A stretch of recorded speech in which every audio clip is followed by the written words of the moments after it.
Immigration. Today we are discussing Syrian refugees, the Black Death, and the invasion of Rome. Syrian refugees. The refugees from Syria have come into America and Canada to escape the war. When they come in, they claim citizenship and take the jobs meant for people who are already citizens. When mass numbers of refugees come in, they also bring in terrorists and people who want to harm our people. Hunched over, this man tries to stay dry. All he has for shelter, a piece of tarp and branches. He is one of hundreds of Syrians living in squalor and fear, just a stone's throw from the Turkish border. So we're just right now on the very edge of this makeshift camp, and you can see these crude tents that people have strung up for shelter. It's just started to rain now. It's just a plastic tarp. Assalamu alaikum. Crammed together, 6 families, their feet caked in mud. Mothers trying to provide their children what comfort they can. It was also raining last night quite heavily, and they were saying that they had to spend the entire night on their feet because the entire floor was just turned into mud. The women who don't want to be filmed simply ask, is there anything left that we haven't been through? The families here bathe in a muddy stream, where they also wash the few clothes they brought with them. Illnesses are already spreading. My biggest problem is the children, Mohammed Meri, a pharmacist, says, and people with heart disease. I don't have the medicine for that. He emptied his shelves as he fled, setting up something of a field hospital. A child he was trying to treat returns. He'd given the child pills, but he can't swallow them, so now he has to somehow give him an injection, and he's just been going through everything that he has here, trying to figure out what's suitable. The people here are mostly from the town of Jisr al-Shughur and nearby villages. They fled as the security forces closed in, but not before witnessing brutal destruction.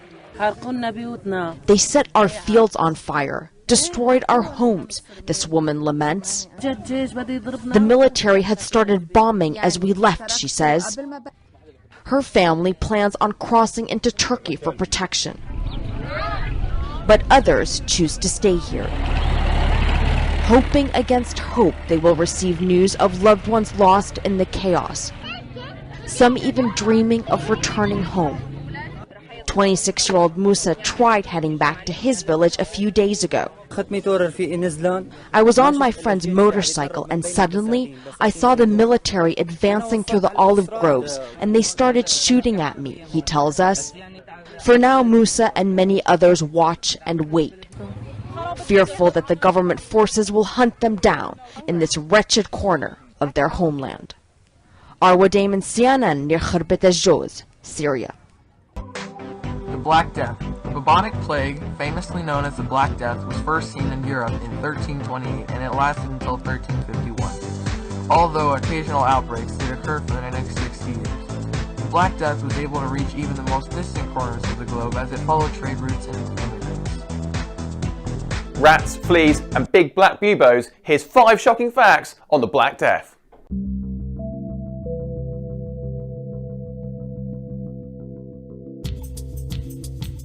Fact 1. There were some crazy cures. The Black Death peaked in Europe during the mid-14th century and struck at a time when the knowledge of the disease was, well, pretty terrible. No one in the Middle Ages had any idea about germs, and lots of zany ideas were put forward. These included cutting open buboes, drinking your own urine, and even placing a live hen next to the swelling to cure it of its witchcraft. Needless to say, none of them worked, and we all know what really spread the disease. Fact 2. The death toll was off the scale. The disease is still one of the most devastating ever to hit the human race. 800 people a day died in Paris alone, and up to 200 million total are believed to perish in just 3 years in the mid-14th century. That's an astonishing 2/3 of the European population. In other words, it's the same as the entire population of Brazil being wiped off the face of the earth. Fact 3. It wasn't always called the Black Death.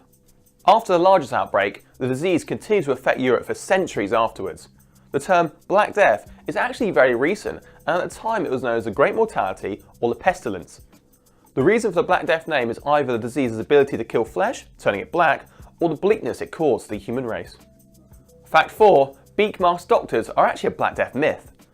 An enduring symbol of the Black Death are the beak-plagued doctors who pack their snout full of sweet smells to protect from the miasmas that were believed to be causing the disease.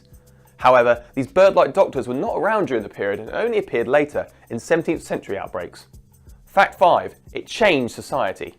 All the death and destruction caused by the Black Death changed the way Europe was run. As the dwindling population came to terms with what was happening, some became depressed, others went mad, others had lived out the last few days immorally, while others simply accepted their fate. Many thought it was genuinely the end of the world. As the largest outbreak of the disease died down, the lower classes demanded change, and the feudal system and the ways of old began to disappear. It took 150 years for the population to recover. Did the Black Death help instigate a renaissance? Quite possibly. There you have it, 5 facts on that gruesome sickness, Black Death. The invasion of Rome. The Roman Empire fell in 476 due to many long-standing attacks by the Germanic tribes fleeing the Huns, and the Turks seeking more land. These tribes were searching for refuge and to get a new land, but Eastern Rome, the Byzantine Empire, didn't really fall until 1453, over 1,000 years after resting.